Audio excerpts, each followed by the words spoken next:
Juan capítulo 19, versículos del 31 al 37.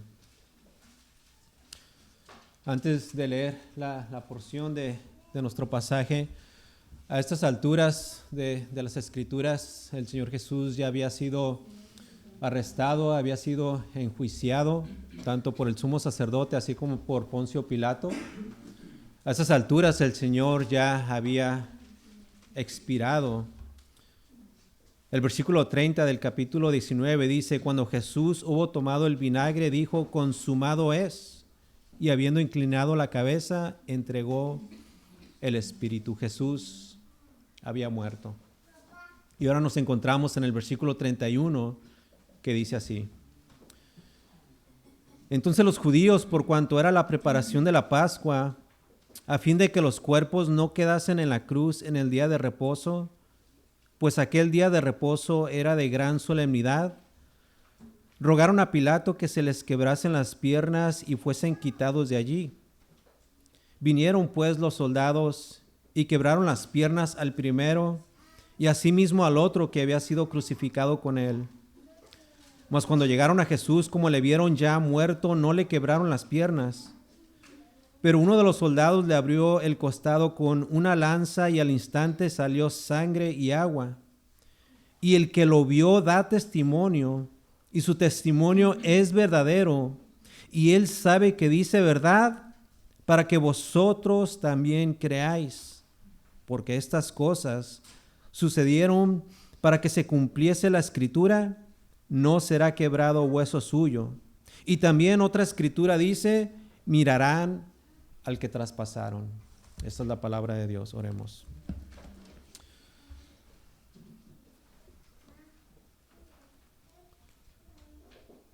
Señor, aquí estamos, posiblemente débiles, posiblemente habiendo pecado en contra de ti, pero aquí estamos, oh Dios. Y como hemos cantado hace unos momentos, te pedimos que por favor nos hables, que tu palabra, Señor, pueda ser escuchada por nuestros corazones, que nuestras almas se puedan avivar, Señor, por tu palabra. El muerto, Señor, el que está muerto espiritualmente, que tú lo puedas levantar, que le puedas dar vida, Señor, y que en todo esto tú te glorifiques. Oh Señor, ayúdanos, porque somos hombres y mujeres débiles y necesitamos de tu palabra. Te lo pedimos en el nombre de Cristo, nuestro amado Salvador. Amén. La religión ha llevado a los hombres a cometer un sinfín de barbaridades, diferentes tipos de crímenes. En nombre de la religión, muchos han sufrido violencia. En nombre de la religión, incluso muchos hombres han muerto. Tan solamente en el siglo XX se estima que algunos 25 millones de cristianos han sufrido la muerte a causa de la violencia secular antirreligiosa en todo el mundo.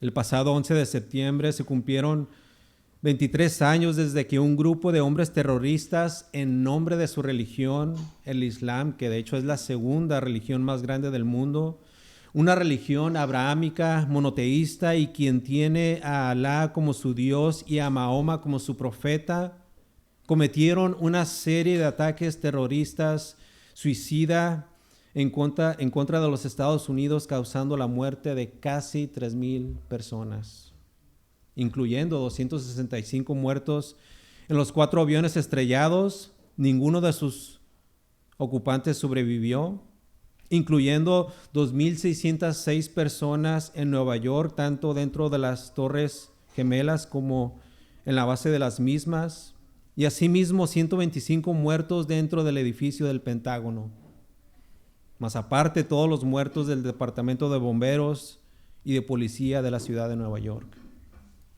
Por cierto, uno de esos muertos en el Pentágono fue compañero mío en uno de los barcos que estuve cuando serví en la Armada de Estados Unidos.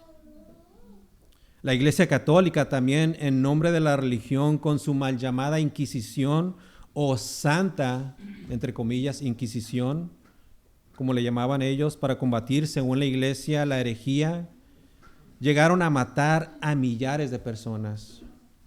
En tan solamente la Inquisición española se estima que alrededor de 150,000 personas fueron perseguidas.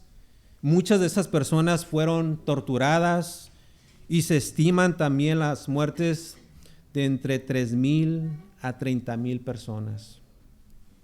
La religión ha llevado a los hombres a cometer una infinidad de barbaridades. Usan la religión incluso sin darse cuenta de haber quebrantado los principios fundamentales de ella. Y esto es precisamente lo que vemos en nuestro pasaje. Hombres religiosos y bien posicionados en su religión, el judaísmo, que escondiéndose detrás de esa religión cometieron el acto más infame de toda la historia de la humanidad: darle muerte a Jesús. En Hechos capítulo 2, versículo 36, el apóstol Pedro hace esta seria acusación en contra de los judíos. Pedro, después de haber predicado ese poderoso sermón, después de haber predicado el evangelio, se dirige hacia los judíos y les dice esto: ustedes crucificaron a este mismo Jesús. Los judíos, en nombre de su religión, mataron al Hijo de Dios. O sea que su religiosidad ofuscó sus mentes. Ellos quedaron entenebrecidos por su pecado, un pecado realmente terrible. Mas no bastó tan solamente darle muerte a Jesús. Incluso, como vemos en nuestro pasaje, después de su muerte, en su celo por su religión, continuaron cometiendo barbaridades. Para ellos era más importante seguir al pie de la letra los ritos, las ceremonias y las fiestas.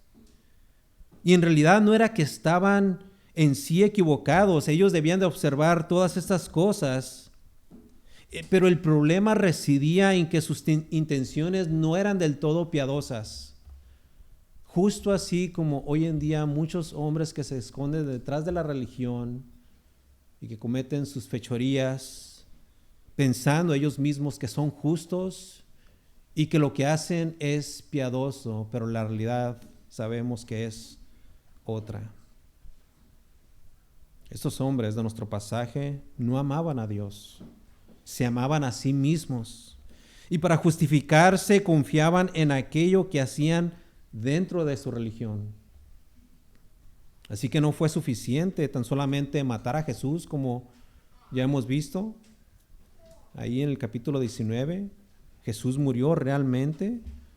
No fue suficiente matarlo, escondiéndose ellos detrás de su religión del judaísmo. Estos hombres de corazones perversos continuarían con esa actitud la cual ellos creían les justificaba delante de Dios.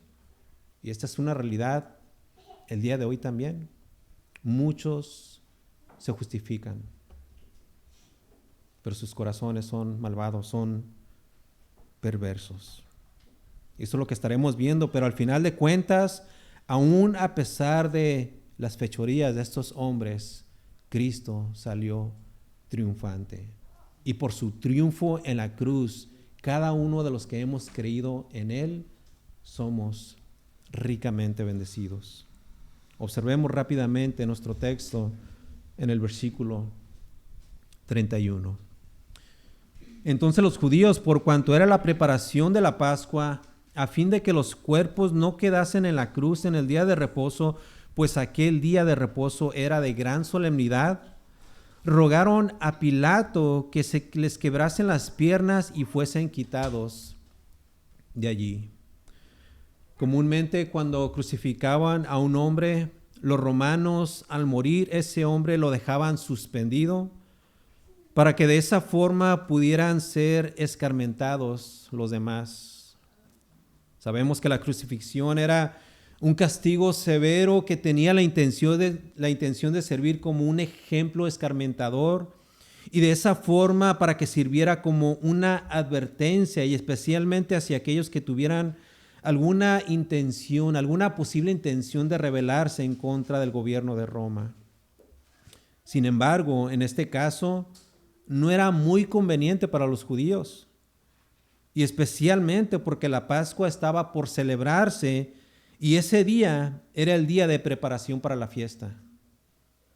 Y es entonces que por ese motivo los judíos no querían que los cuerpos permanecieran suspendidos, no querían que permanecieran colgados en la cruz en el día sábado. Y no era cualquier sábado, sino dice nuestro texto, un sábado muy solemne. Versículo 31. Entonces los judíos, por cuanto era la preparación de la Pascua, a fin de que los cuerpos no quedasen en la cruz en el día de reposo, pues aquel día de reposo era de gran solemnidad. Así que los judíos rápido se movilizaron, pues dejar allí los cuerpos constituía una profanación del día sábado, del día de reposo. Y tal vez en sus mentes se encontraba lo que decía la Escritura en cuanto a esto. Por ejemplo, lo que decía Deuteronomio, capítulo 21, versículos 22 y 23. Yo se los leo, que dice así: si alguno hubiere cometido algún crimen digno de muerte, y lo hicieres morir y lo colgareis en un madero, no dejaréis que su cuerpo pase la noche sobre el madero, sin falta lo enterrarás el mismo día, porque maldito por Dios es el colgado, y no contaminarás tu tierra que Jehová tu Dios te da por heredad. Así que por el motivo de que los judíos no querían por ningún motivo profanar ese día tan sagrado, hicieron una petición al gobernador. Observen el final del versículo 31. Ellos, los judíos, rogaron a Pilato que se les quebrasen las piernas y fuesen quitados de allí. Aquí podemos ver la inconsistencia, la gran inconsistencia de su religión. Ellos se jactaban por ser el pueblo escogido, se vanagloriaban. Pero qué cosa tan más irónica, qué actitud tan más nefasta. Ellos se preocupaban más por el día de reposo que del mismo Jesús, quien de hecho dijo ser el Señor del día de reposo. Ustedes recordarán tal vez, si han leído lo que dice el Evangelio de Mateo en el capítulo 12, cuando Jesús estaba reprendiendo a los fariseos precisamente por su hipocresía en cuanto al día de reposo. Les dijo en el capítulo 12 de Mateo, versículo 7, y si supieseis qué significa misericordia quiero y no sacrificio, no condenaríais a los inocentes, porque el Hijo del Hombre, o sea, refiriéndose a él mismo, porque el Hijo del Hombre es Señor del día de reposo. Pero eso para los judíos en esos momentos no era motivo de preocupación. Ellos tenían que guardar a como fuese posible el día de reposo. No debía de ser profanado, y por lo que vemos a continuación parece ser que su petición, aunque totalmente absurda, parece ser que fue concedida por el gobernador Poncio Pilato. Versículo 32. Vinieron pues los soldados y quebraron las piernas al primero y asimismo al otro que había sido crucificado con él. Con esto la intención era básicamente asegurarse de que si no estaban aún estos hombres muertos en esa cruz, al quebrarle las piernas, las víctimas ya no tendrían más la capacidad de sostenerse. Ustedes recordarán que en la parte superior de esa cruz había una especie de madera donde los que eran clavados podían reposar sus pies, para entonces así ellos elevar sus cuerpos, para entonces poder respirar. Así que al quebrar las piernas, los crucificados quedaban completamente incapacitados y finalmente se asfixiarían, asegurando así su muerte. El comentarista William Hendrickson dice en cuanto a esto: esta rotura de los huesos por medio de golpes violentos de martillo o acero era terriblemente inhumana. Producía inmediatamente la muerte, que de no ser así podía tardar en llegar horas e incluso días. Y como dijo también otro comentarista, en la crucifixión la muerte era lenta y una atroz y nefasta forma de tortura. Estos hombres usaban su religión, pensaban que estaban haciendo lo correcto. Hacen una petición y aparentemente el gobernador Poncio Pilato se los concede. Van y tratan de quebrar las piernas de estos hombres, incluyendo a Jesús. Pero antes de proseguir, quisiera que reflexionemos un poquito sobre este evento en particular. Para los judíos, ya vimos, era más importante el día de reposo, el no profanarlo. Jesús simplemente no significó nada para ellos. Pero mis amados, para nosotros, esto significa todo. Lo significa todo. Nuestro amado Salvador sufrió una muerte agonizante. Una muerte verdaderamente terrible. Una muerte que, como sabemos, era reservada exclusivamente para los peores de los criminales. Una muerte excruciante, dolorosa.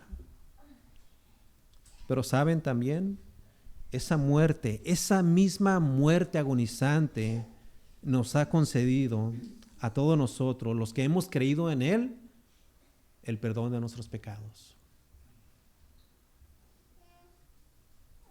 Así que la pregunta es, para todos los que hemos creído en Él, ¿por qué no amarle?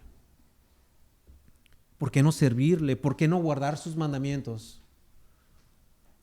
Si Él lo ha dado todo por ti y por mí.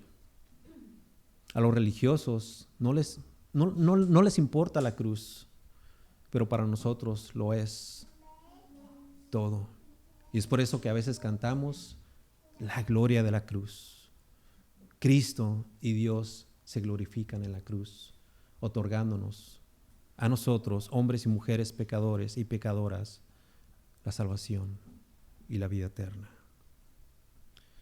Ahora notemos lo que sucede a continuación.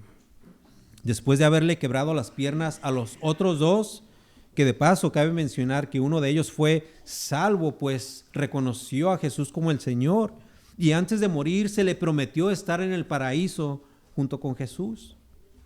Pero después de quebrarle las piernas con un gran mazo de hierro, se dirigen ahora hacia con Jesús, pero él ya no se encontraba con vida, pues el versículo 30 nos había indicado que Jesús ya había muerto. Y leemos el versículo 30 una vez más. Dice, cuando Jesús hubo tomado el vinagre, dijo, consumado es, y habiendo inclinado la cabeza, entregó el espíritu.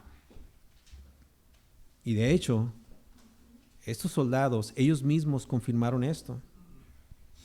Versículo 33. Mas cuando llegaron a Jesús, como le vieron ya muerto, no le quebraron las piernas. Ahora, ¿qué de particular tiene esto? Tal vez para muchos no significa nada, pero creo que tiene mucho y bastante de particular. Pues aquí, exactamente aquí, se cumple una vez más otra profecía del Mesías. Y esa profecía señalaba que los huesos del Mesías no serían quebrados. Observen rápidamente ahí mismo en el versículo 36. Dice, porque estas cosas sucedieron para que se cumpliese la escritura, no será quebrado hueso suyo. Esto es básicamente una referencia a tres diferentes pasajes del Antiguo Testamento. Éxodo capítulo 12, versículo 46, que dice, se comerá en una casa y no llevarás de aquella carne fuera de ella, ni quebraréis hueso suyo. Números capítulo 9, versículo 12, que dice, no dejarán del animal sacrificado para la mañana, ni quebrarán hueso de él, conforme a todos los ritos de la Pascua la celebrarán. Asimismo también el Salmo número 34, versículo 20, que dice así, Él guarda todos sus huesos y ni uno de ellos será quebrantado. Pero saben, aquí está lo más impresionante de esta profecía cumplida. Con esto Dios en su palabra inerrante y en su perfecta voluntad nos muestra que Jesús, el Cordero de Dios, fue en efecto el sacrificio perfecto. Absolutamente perfecto, tanto en muerte así como también en vida. Y es por eso que Juan el Bautista, desde el inicio, desde el primer capítulo de este evangelio, el evangelio de Juan, dijo en el capítulo 1, versículo 29, el siguiente día vino Juan a Jesús que venía a él y dijo, noten lo que dijo Juan el Bautista acerca de Jesús, he aquí el Cordero de Dios, el perfecto Cordero de Dios sin mancha y sin contaminación, es el que quita el pecado del mundo. Mis amados, queridos amigos, Él es el perfecto, el único y el último sacrificio por el pecado. No hay otro, no hay nadie más, no hay otra cosa que se pueda hacer. Él fue el sacrificio perfecto. No tenemos que hacer nada más, ya no hay nada más que agregar. De hecho, ni la mejor de nuestras acciones será lo suficientemente agradable para con Dios, sino únicamente el perfecto sacrificio de Cristo. Observen el versículo 34. El versículo 33 al final dice que vieron a Jesús ya muerto, no le quebraron las piernas, y noten lo que dice el versículo 34. Pero uno de los soldados le abrió el costado con una lanza y en el instante salió sangre y agua. O sea que no quedando satisfecho, este soldado obstinado procede a traspasarle con una lanza. Y aunque posiblemente quería por última vez asegurarse de que Jesús había muerto, lo más seguro es que esto, y como sugiere un comentarista, se hizo como un gesto final de castigo y posiblemente como un último acto de burla hacia con él. Pero bueno, con esto ya no había ninguna duda de que Jesús realmente había muerto. El comentarista Hendrickson dice que era muy probable que con esto Juan tratara de decir a sus lectores que Cristo, el Hijo de Dios, de hecho murió según su naturaleza humana. O sea que la muerte de Jesús no fue tan solamente una apariencia, sino que fue una muerte real. Fue real. Cristo murió. Cristo murió por pecadores como tú y como yo. O sea que su muerte no fue en vano. Él realmente murió. Ahora, esto sería un duro golpe para los que adoptaban en esos tiempos la postura herética del docetismo, quienes sostenían que Cristo no era un ser humano real.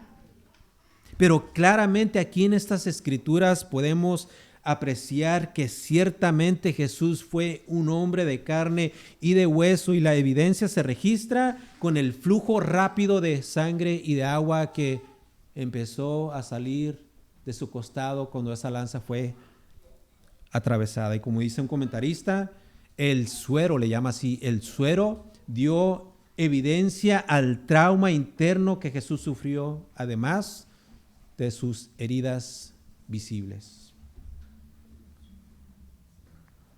Aparte, y noten cómo la escritura es tan detallada en esto, en la muerte del Señor. Aparte de la evidencia, hubo un testigo ocular de los hechos. Versículo 35. Y el que lo vio da testimonio, y su testimonio es verdadero, y él sabe que dice verdad. ¿Para qué? Para que vosotros también creáis. Aquí este testigo que lo vio es nada más y nada menos que el mismo apóstol Juan, el que escribió este evangelio. Y él asegura que lo vio y que su testimonio es verídico. La Nueva Biblia de las Américas dice, y él sabe que dice la verdad. O sea que Juan, el apóstol Juan, no escribió tan solamente por escribir. Su intención jamás fue escribir para que su evangelio fuera tal vez un bestseller. No. El apóstol Juan escribió esto con un gran y buen propósito. Él dice la verdad. ¿Y para qué? Observen lo que dice el final del versículo. Para que vosotros también creáis. Esto se ha escrito para que creas. ¿Cuántas veces has leído este evangelio? Y especialmente esta porción de la escritura. Una y otra vez. Y no te convences de que esto fue verdadero. Y que es real y que es la verdad. Esto se ha escrito para que tú también creas. Mis amados, este evangelio no tiene un pequeño toque evangelístico, no, sino que aquí en este evangelio, tan solamente en este evangelio, contiene el evangelio completo. Muerte, vida, muerte, sepultura y resurrección de Cristo Jesús. Y de hecho, este evangelio, ese es su fin, presentar el evangelio de Cristo Jesús. El fin de este evangelio es convencer a todos los hombres de que Cristo es el Señor. De hecho, la tesis del apóstol Juan la podemos ver en el siguiente capítulo, en el capítulo 20, versículo 31. Acompáñeme ahí y noten lo que dice. Ya hacia el final, casi por terminar, el apóstol Juan, noten lo que dice él acerca de lo que él ha escrito. Pero estas se han escrito, ¿para qué? Para que creáis que Jesús es el Cristo, el Hijo de Dios. Y noten lo que dice al final. Y para que creyendo tengáis vida en su nombre. Mi intención no es criticar a las muchas iglesias que existen en nuestra ciudad o en la ciudad vecina o cruzando la frontera, pero hay muchas iglesias que no están predicando a Cristo ni a este crucificado. Se predican de muchos y varios temas, centrados mayormente en el hombre, en su necesidad. Pero en esta iglesia local nos hemos propuesto a tan solamente predicar a nuestro Señor.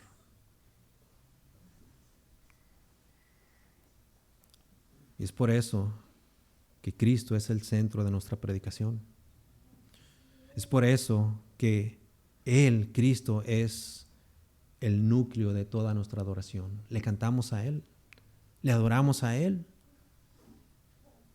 ¿Por qué? Porque Él es todo, lo es todo. Toda la escritura apunta hacia Él.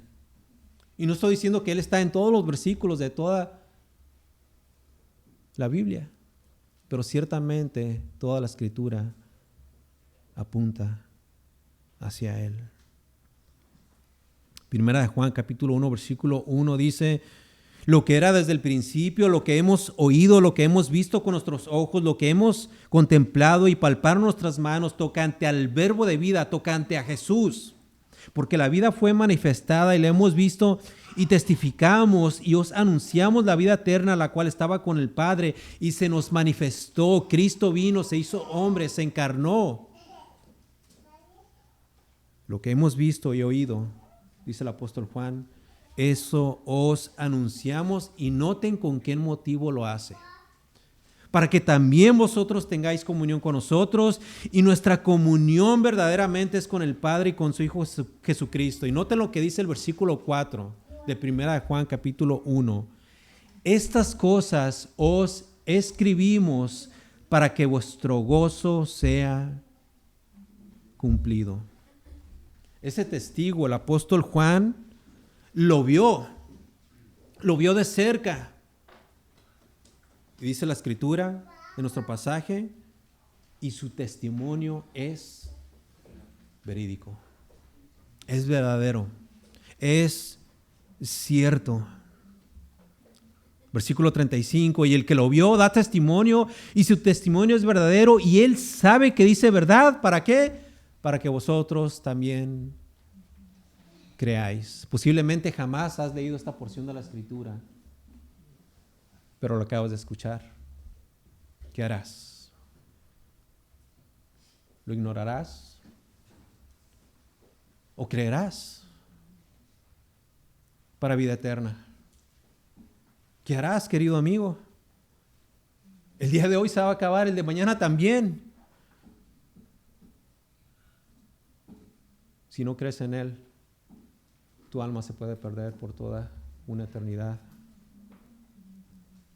Juan lo vio y su testimonio es verdadero. Estas cosas se han escrito para que tú el día de hoy creas.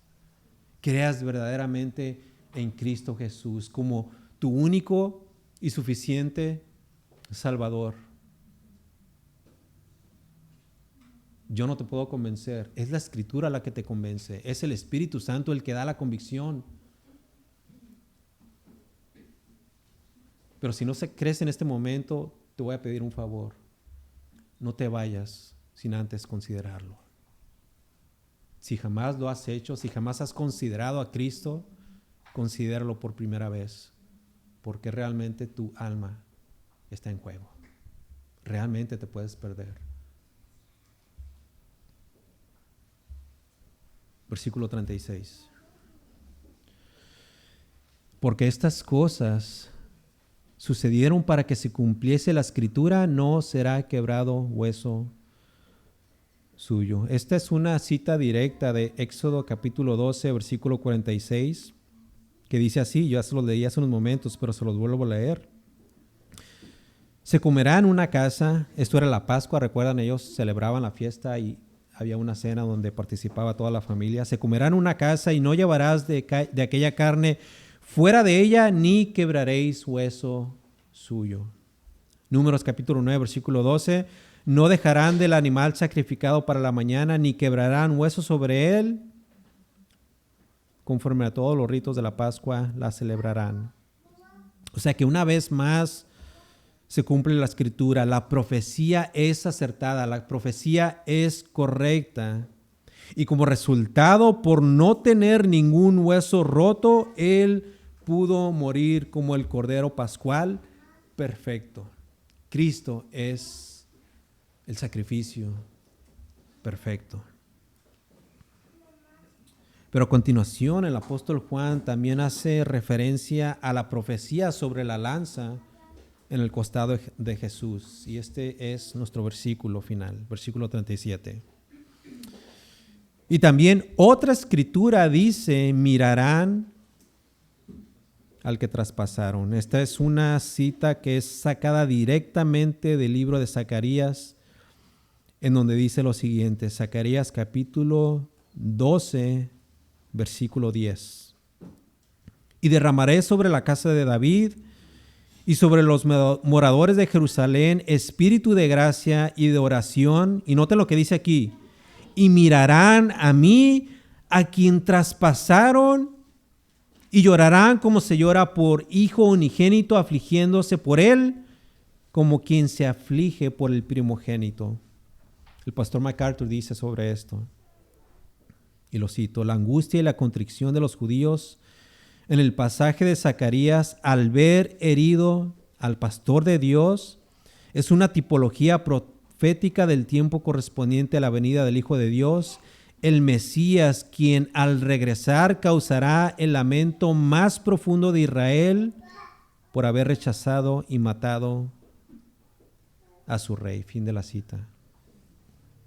O sea que esto va a ser duro, triste y difícil para muchos, pero al mismo tiempo para otros será un tiempo glorioso.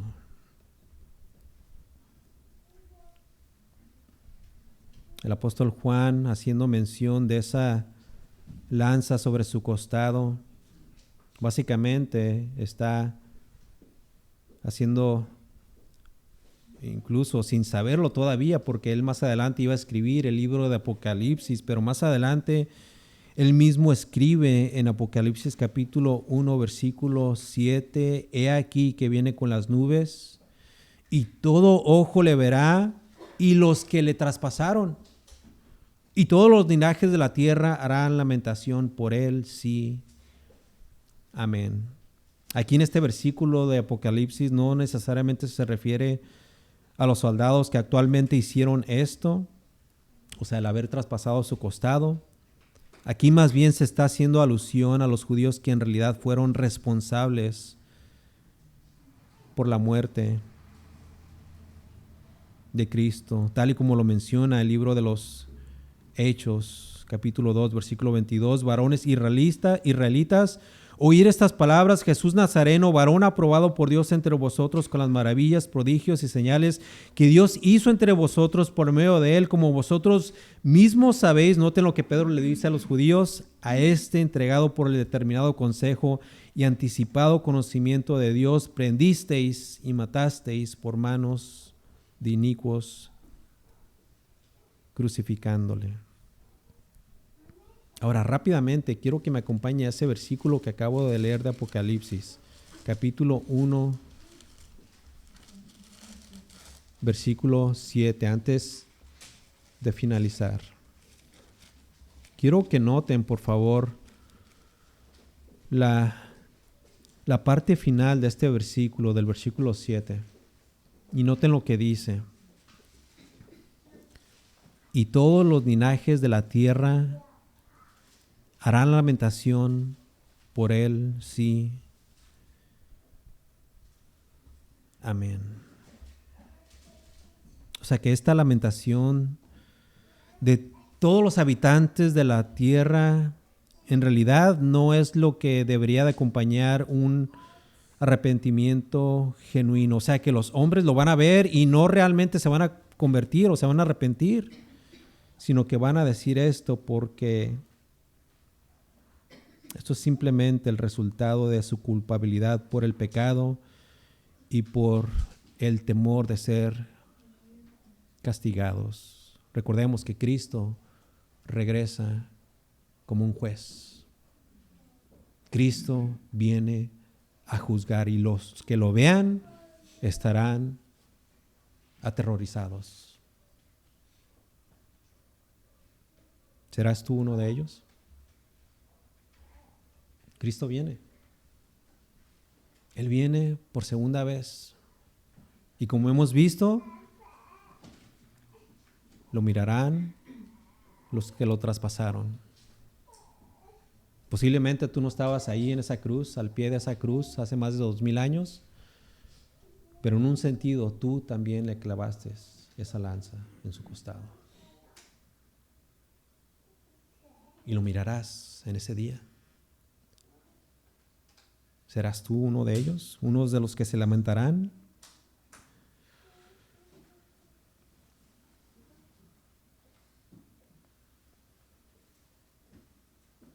Para ese entonces será ya demasiado tarde. Ya no habrá oportunidad para ti.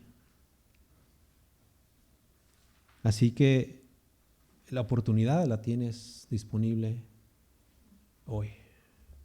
Hoy, en este día, puedes venir en fe y en arrepentimiento a Cristo Jesús. No te escondas detrás de la religión. No confíes en las obras que has estado haciendo por varios años. No confíes en tu conocimiento. No confíes incluso en tu teología. Confía solamente y únicamente en la persona y obra de Cristo Jesús. Ven a Él y arrepiéntete. Confiesa tus pecados. Sé por primera vez honesto y genuino, y Dios, quien es un Dios de misericordia y un Dios de gracia, te concederá el don de la fe y el don del arrepentimiento.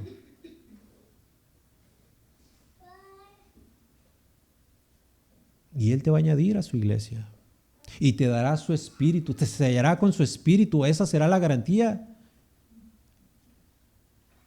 Ven a Él. Ven a Él. Apocalipsis capítulo 6, versículo 16. Esto es lo que sucederá en aquel día final cuando ya no haya oportunidad. Y decían a los montes, todos los hombres y las mujeres no arrepentidos, y decían a los montes y a las peñas, caed sobre nosotros. O sea, se querían morir. Habían visto la gloria de Cristo. Habían visto su ira sobre ellos. Dirán, caed sobre nosotros las peñas y escondenos del rostro de aquel que está sentado sobre el trono y de la ira del Cordero. Hoy mismo Dios te ofrece su amor. ¿Por qué no recibirlo? Ven a Él antes de que sea demasiado tarde. Ven a Cristo. Ven a Cristo y conviértete de toda tu maldad. No caigas en el mismo error de estos judíos que porque tal vez conoces algo del cristianismo o porque tal vez has estado fungiendo en alguna posición, en algún liderazgo, en algún ministerio, que tu confianza esté cimentada solamente en la persona y obra de nuestro Salvador. Ven a Cristo. Oremos.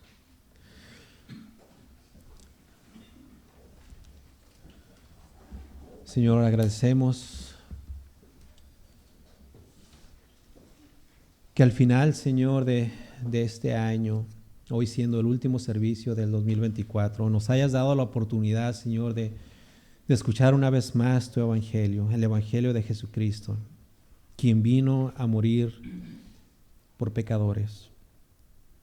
Te pedimos, Señor, que a los que hemos ya creído en Él, que nos reafirmes, Señor, que fortalezcas nuestra fe, que nos hagas madurar y crecer, Señor, en el conocimiento de la verdad, y que al tú hacer esto nosotros podamos vivir para ti, Señor, servirte de una manera genuina y trabajar, Señor, arduamente, porque sabemos que tu Hijo Jesucristo regresará un día no muy lejano. Bendice a tu iglesia, Señor, y úsala para tu gloria. Somos tu cuerpo, Señor. Cada don que nos has dado, que lo podamos utilizar, Señor, para el avance de tu reino aquí en la tierra. Que los que aún están perdidos, Señor, puedan escuchar de nuestras bocas lo que Cristo ha venido a hacer en favor de ellos.